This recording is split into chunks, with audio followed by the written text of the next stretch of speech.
सूरत शहर में गणेश विसर्जन बड़े ही धूमधाम से मनाया जा रहा है। शहर के विभिन्न क्षेत्रों में गणेश प्रतिमाओं का विसर्जन किया जा रहा है, जिसमें छोटी मूर्तियों का विसर्जन एसएमसी द्वारा बनाए गए तालाबों में और बड़ी मूर्तियों का विसर्जन समुद्र में किया जा रहा है। नए ड्रोन कैमरों के जरिए निगरानी रखी जा रही है ताकि किसी भी अप्रिय घटना को रोका जा सके। सुरक्षा के कड़े इंतजाम किए गए हैं, जिसमें पुलिस बल तैनात किया गया ने शांति व्यवस्था बनाए रखने के लिए कड़े इंतजाम किए हैं। गणेश विसर्जन एक महत्वपूर्ण धार्मिक अनुष्ठान है, जिसमें भगवान गणेश की प्रतिमा को जल में विसर्जित किया जाता। विसर्जन एक महत्वपूर्ण सांस्कृतिक आयोजन है जो लोगों को एक साथ लाता है और समुदाय की भावना को मजबूत करता है। सूरत शहर में गणेश विसर्जन के दौरान हजारों की संख्या में भगवान गणेश की प्रतिमा का विसर्जन किया जा रहा है। प्रशासन की सक्रियता और लोगों की जागरूकता के कारण ये त्योहार शांतिपूर्ण ढंग से मनाया जा रहा है। ढोल नगाड़े के साथ भगवान गणेश का विसर्जन किया गया, जो एक पारंपरिक और सांस्कृतिक तरीके से त्योहार को मनाने का प्रतीक है। ढोल नगाड़े की धुन और संगीत के साथ विसर्जन की प्रक्रिया और भी आकर्षक और उत्सवपूर्ण हो जाती है। ढोल नगाड़े की धुन के साथ भगवान गणेश की प्रतिमा को विसर्जित किया गया, संगीत और नृत्य के साथ विसर्जन की प्रक्रिया और भी आकर्षक हो जाती। ढोल नगाड़े के साथ विसर्जन करना एक पारंपरिक तरीका है जो त्योहार को और भी विशेष बनाता है। ढोल नगाड़े के साथ भगवान गणेश का विसर्जन करने से लोगों को एक साथ आने और त्योहार को मनाने का अवसर मिलता है। यह एक महत्वपूर्ण सांस्कृतिक आयोजन है जो समुदाय की भावना को मजबूत करता है।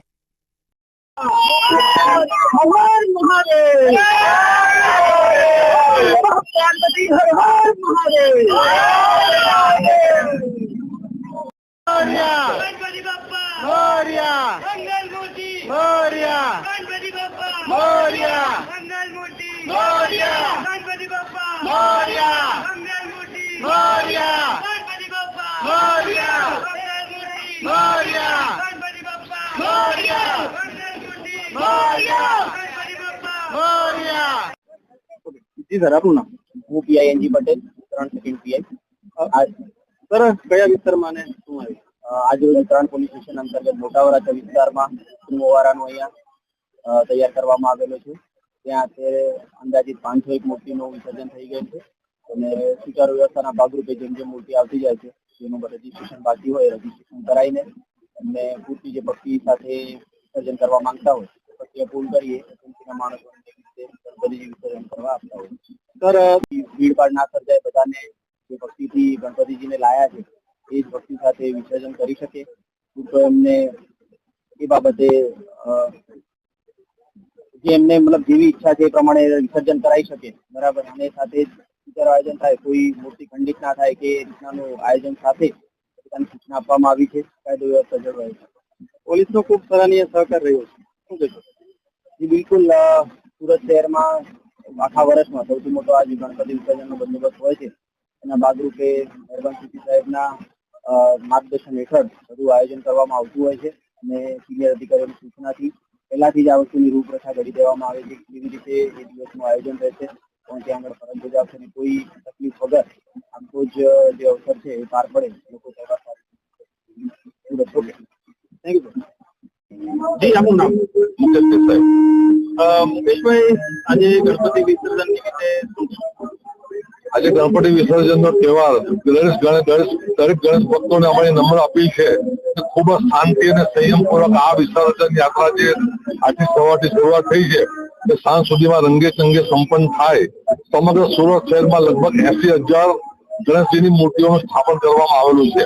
80,000 મૂર્તિઓનું વિસર્જન કરવા માટે સમગ્ર આજે એક આખો દિવસ પણ ઓછો પડે, પરંતુ સુરત મહાનગરપાલિકા અને સુરત પોલીસે જરબે સલાહ વ્યવસ્થા ગોઠવેલી છે। એના પ્રતાપે મોડી રાત સુધીમાં પણ સમગ્ર 80,000 મૂર્તિઓનું જે સ્થાપન કરેલું છે તે શાંતિપૂર્વક સંપન્ન થાય એવી અમારી અપીલ છે। આ કયા વિસ્તારમાં કૃત્રિમ તળાવ છે અને આશરે અંદાજિત યુવાનો અત્યારે આ ઇલેક્શન વોર્ડ નંબર 1 લાગે છે અને આપણે કોસલ આવાસ વિસ્તારમાં આ ઉભા છીએ। કૃત્રિમ તળાવ મહાનગરપાલિકા તરફથી રચના કરવામાં આવેલી છે। આમાં રંગે ચંગે સવારથી જ આજે નાની મોટી મૂર્તિઓનું વિસર્જનની પ્રક્રિયા હાથ ધરવામાં આવી છે। અત્યાર સુધીમાં 301 ગણેશ વિસર્જનની મૂર્તિઓનું વિસર્જન થઈ ચુક્યું છે અને મોડી રાત્રે સાંજ સુધીમાં રાત્રે 7-8 વાગ્યા સુધીમાં લગભગ 3-4,000 મૂર્તિઓનું અહીંયા વિસર્જન કરવાની हमारी गणतरी है। Thank you. आज सूरत शहर में गणपति विसर्जन हो रहा है। सूरत शहर में अलग अलग जगह हो रहा है, उसमें अमरोली पुलिस स्टेशन में H4 के पास कृत्रिम ओवरा बना गया है, वहाँ पे सुबह 7 बजे से विसर्जन हो रहा है। अभी तक तो 300 गणपति मूर्ति का विसर्जन हुआ है। यहाँ भारी मात्रा में पुलिस बल भी बंदोबस्त में है और बाहर से भी पुलिस का बंदोबस्त रखा है और अभी तक खैरियत है और जो भी भाविक भक्तजन है अपने पूरी निष्ठा से श्रद्धा से यहाँ पे विसर्जन शुरू हो रहा है। सर, दर्शक मित्र देख रहे हैं इस माध्यम से मीडिया के, तो उसे क्या संदेश देना चाहोगे? तो वही सभी कानून का पालन करें, जो भी जाहिरनामा है उसका पालन करें और बारिश का मौसम है तो जल्दी से जल्दी विसर्जन से जाए तो किसी को तकलीफ नहीं होगी, यही हमारी अनुरोध है। Thank you. મારું નામ વજુભાઈ કાકડિયા એટલે કે વજલાલ કાકડિયા, ગણેશ ઉત્સવ સમિતિ ઉત્તરાયણ પોલીસ સ્ટેશનના સંયોજક. વ્રજલાલભાઈ અત્યારે કયા વિસ્તારમાં અને શું કાર્યક્રમ? આ ઉત્તરાયણ પોલીસ સ્ટેશન વિસ્તાર છે. ઉત્તરાયણ, મોટા વરાછા, અબ્રામા, કઠોર, વેલંજા અને ઉમરા એટલા ગામનો સમાવેશ થાય છે અને અહીંયા અત્યારે કૃત્રિમ તળાવમાં ગણપતિ વિસર્જનની તૈયારી પૂરજોશમાં ચાલુ છે. અત્યારે કેટલી મૂર્તિનું વિસર્જન થઈ ચૂક્યું છે અને સાંજ સુધીમાં કેટલી મૂર્તિઓનું થશે? અત્યાર સુધીમાં આશરે 300થી વધારે મૂર્તિનું વિસર્જન થઈ ચૂક્યું છે અને સાંજ સુધીમાં 2000ની આજુબાજુમાં આંકડો આવશે. અચ્છા, દર્શક મિત્રો તમને જોઈ રહ્યા છે મીડિયાના માધ્યમથી, શું કહેશો ગણપતિ વિસર્જન? ગણપતિ વિસર્જનમાં તો કહેવાનું એટલું છે કે અમારી જે ટીમ છે ગણેશ ઉત્સવ સમિતિ સુરત શહેર, એના દ્વારા અમે પૂરજોશમાં તૈયારી કરી છે અને એ તૈયારીના ભાગરૂપે આ બધા સ્વયંસેવકો પોતપોતાના જે કામ સોંપેલા છે એ પૂરી ઈમાનદારીથી નિભાવે છે. અહીંયા બીજો કોઈ ગ્રુપ કે કોઈ પોલીસ સ્ટાફ કે આરોગ્ય વિભાગ કે એવું કશું હોય તો માહિતી આપશો. અહીંયા એસએમસીના લોકો છે, આરોગ્ય વિભાગના લોકો છે અને પોલીસ સ્ટાફ પૂરેપૂરો બંદોબસ્તમાં છે, ડિસ્ટાફ છે સાથે, અને બજરંગ દળ છે, બજરંગ દળના સ્વયંસેવકો મંડપ નાખીને પાણીને શરબતની વિતરણ ચાલુ છે. આંતરરાષ્ટ્રીય વિશ્વ પરિષદ, હિન્દુ વિશ્વ પરિષદના મંડપ છે, ત્યાં પણ આવી સેવા ચાલુ છે.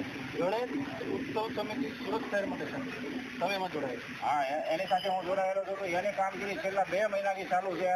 વિવિધ વિસ્તારોમાં કઈ રીતે કોને શું કામ કરવાનું બધા આયોજનથી બધું કામ ચાલુ છે અને બધા અત્યારે પોતપોતાની ફરજ પૂરી ઈમાનદારીથી નિભાવે છે.